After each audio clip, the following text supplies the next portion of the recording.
Alright, and here we go. So, we picked in Camille. This is probably the worst matchup possible besides for Nathan. Is it really bad? No, I don't think so. Like, what's the worst matchup here?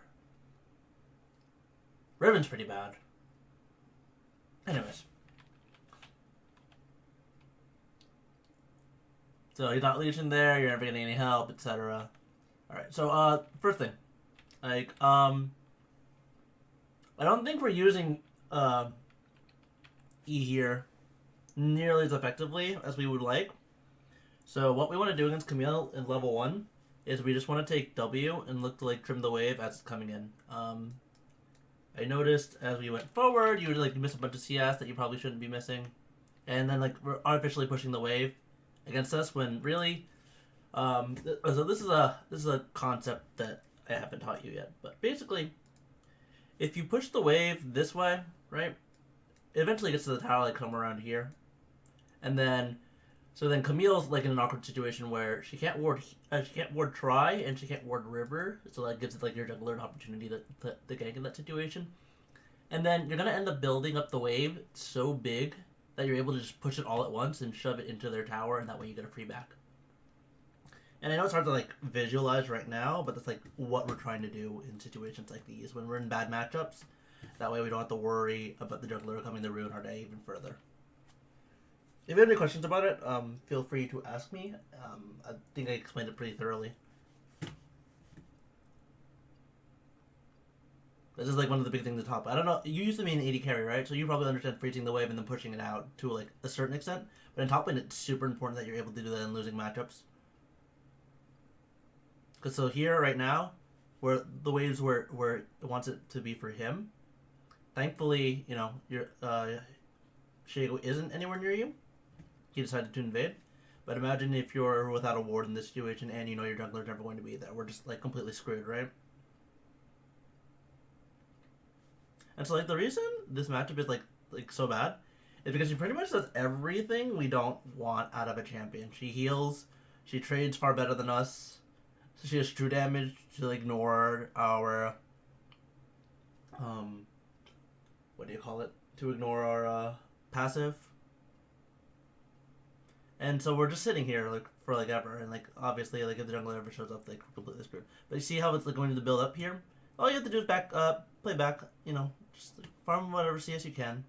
And what we're doing right now, like how we're like desperately trying to get every CS, like we're just gonna get the CS no matter what. She's really not gonna bully us that much. But except when you do things like this, and so yeah, this is where it gets bad. Yep. We're pretty much dead here. We had to flash like a second and a half ago. No, I guess we don't have to flash here. I would have kept pursuing that. If I was the Camille, because like W cooldown comes up again, and then you're pretty much dead. And then yeah, this was good. But yeah. But you see how like dying in this situation, like if the jungler's there for you. Okay, so here we need to talk about this actually. So if you lie in this situation, the jungler's here, it's like super bad for you, right? And so that's why we can't take these disadvantageous trades. We just need to like wait for the wave to just build up over here, and then we push it all the way in, right?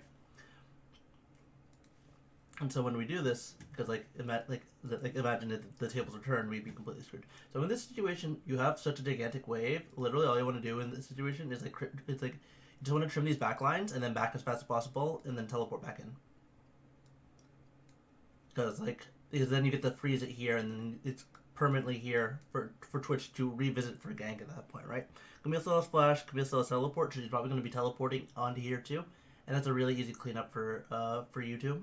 I guess not. You would have to know where Shaco was in that situation, but it gives you the opportunity of like just outplaying her and like winning the lane in a situation that you normally wouldn't. So once again, if you have any questions about this one, please ask me. I think I'm being very straightforward here, but I really want to get your I want to know what you're thinking, because I'm not entirely sure what you're thinking in situations like this. I think you're like just doing it from what I'm telling you to do, like, oh, you know, push it out if you need to back, blah blah blah, and so it's really just like to train you to think individually And so like you see how the wave being here and how like pushing up is like super bad for us because now Camille's gonna be able to catch this entire wave. Imagine if Shackle is like here to like make sure it doesn't like completely. It's not gonna crash, is it? It just doesn't crash, and now you're just like. Now you're just screwed, right? Because like now this is building up, and you have to like wait.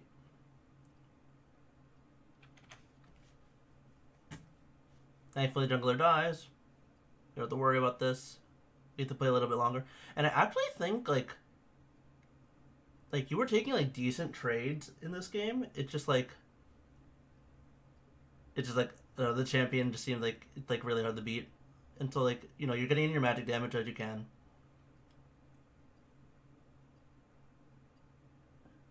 I guess Conqueror does a lot more damage than I thought it does.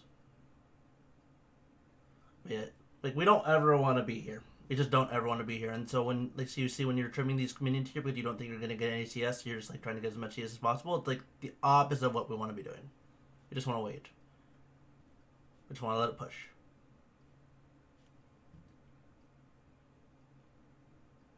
And notice you hold your first TP a lot of the time. I'm not sure why, because like I guess you're like using it to save yourself in an error. But your first TP should always be back to lane. That's like a golden rule of top lane. Your first TP is usually back to lane unless something really juicy happens bottom. Then even then you're losing like 2-3 waves of XP, and it's really bad. But yeah, you see, how can you end up training like really well here? But the problem is, Camille caught all that XP right over here, and you didn't. You shared XP here, right? So she effectively has the jump on you, and so it's like really hard for you in this situation to like get the advantage. And since we kept it here, it made it really confusing. And now she's just gonna jump on you and kill you. This is just you underestimating Camille, I assume. Like we probably win this if it's over here. That's crazy that it is, because then the wave crouches into the tower, we get 6 first, and we kill them.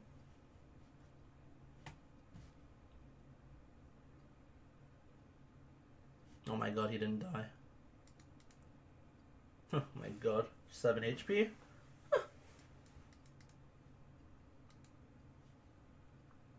And so teleporting here makes no sense. Because Twitch was just going to clear the wave anyway, you might as well just give it to him, and that's at that point. I don't know if you were tilted or something. It doesn't really matter. Like, we're doing very well for what this lane is. Because we should never, like, I don't think we should ever win this lane if we're playing it, if the enemy's playing it properly. Like, I think the matchup is that bad. Of course, in Silver, they're not going to be playing it perfectly, so obviously there are windows to abuse, and I've already showed you a couple of windows, but my point still stands.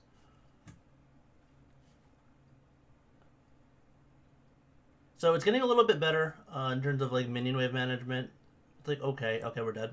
What? Oh, that wasn't Shackle. Oh. I don't think we can ever trade now, because she just does way too much damage on us. It's like what, 10, like 20 AD plus a TMI proc. And so like at this point, what we want to do is just like keep it here. Let us take some tower damage, hopefully get a gank from mid or jungle, and just farm it out. Because we don't really have to do anything else in this game, I feel.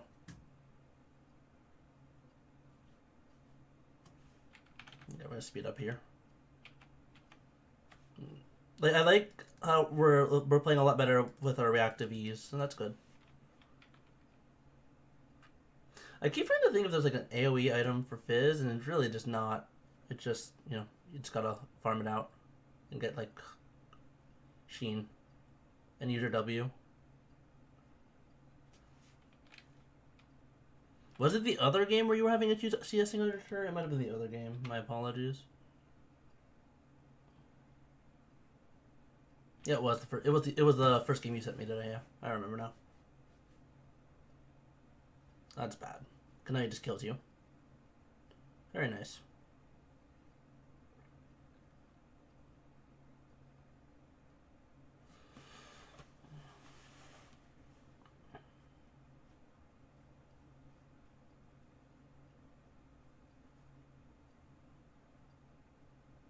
Holy shit. Holy shit, man. That was insane. Well done.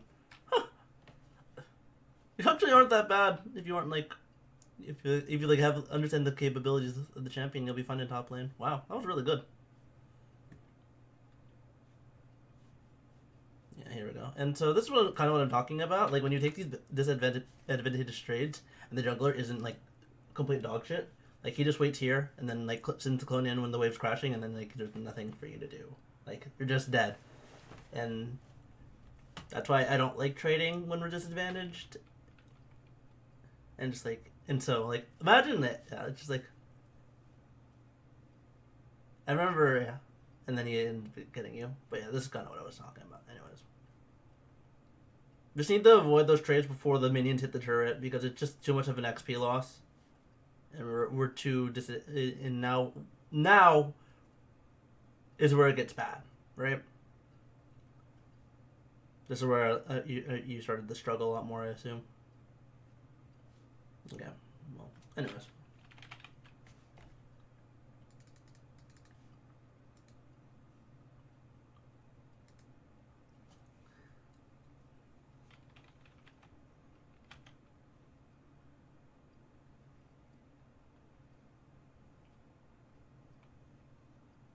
Nice.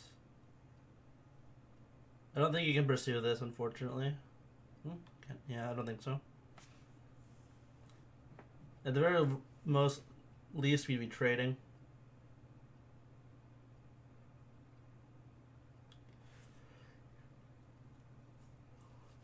I wonder if XCW is right right on AD Fizz.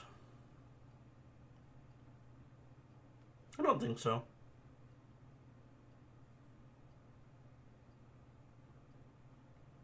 So you see how if you were at if you were even, like this match is probably winnable just with like time, and we just need to like play the lane properly, and if we can just like we could have just completely took champions out of the equation, and so that's what you're seeing a lot in LCS right now, like the whole tank shoving thing, like they're just making top lane irrelevant, like they're just farming and not worrying about like going for the 1v1s because it just doesn't matter overall in the game, and that's kind of what you have to do in losing matchups. It's just like, well, okay.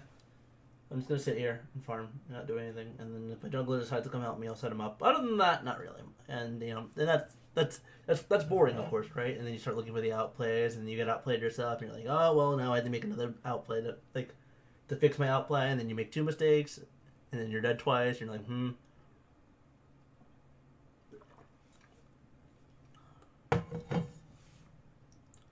Yeah, I just don't like these trades anymore. They don't make any sense because you don't do enough damage. Yep.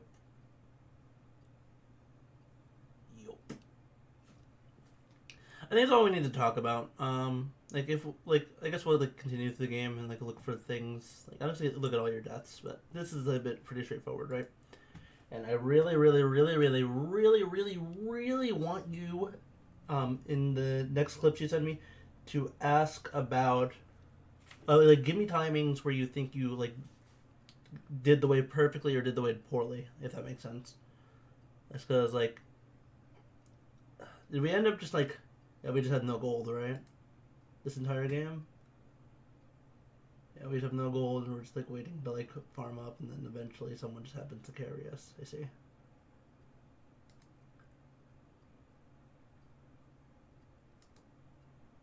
Yeah, just like at this point we're just a body, right? Like we're just a warm body, and that's okay.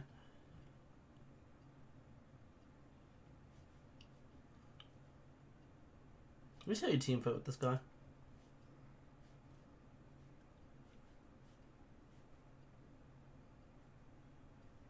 Yikes.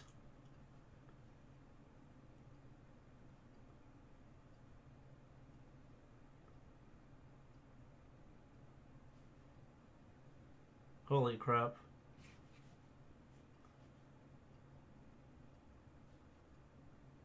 Guys, it does damage, huh?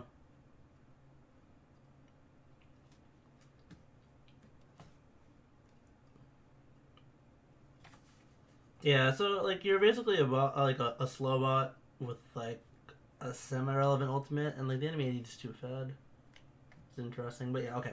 I'm gonna stop talking about this game because there's no reason for you to watch any more of your mistakes because they are irrelevant in the grand scheme of things. Right. All right, buddy. So what we're gonna do is we're gonna continue to work on mini wave management. As I said, like next 10-ish games or so. I think we'll get in like 10 games. Like The mechanics are there. We just need to fix the brain. And so, in your next couple of games, start looking for these opportunities. Start